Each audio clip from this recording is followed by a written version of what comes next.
Ito lalaki arestado po naman sa pagbebenta ng shabu sa Laor, Nueva Ecija. Narito ang balita ni Romel Roque. DZNE Radio.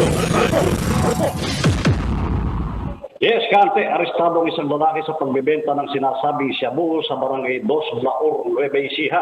Hindi binigay ng PNP ang pangalan ng suspek na isang alias Jack 45. 45 anyos, may asawa, tricycle driver, residente ng Barangay 4, Laor, Nueva Ecija. Huli sa akto ang suspek ng police buyer.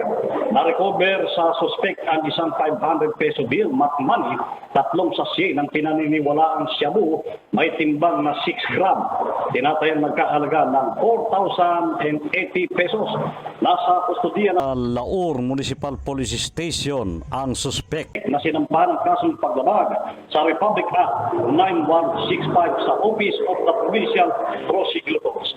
Kasama natin si Sam Forman mula sa Nueva Ecija. Ako si Romel Roque, nag-uulat sa Target on Air ng DZNE 1530, ang Radyo TV. DZNE Radio. Maraming salamat kay Romel Roque.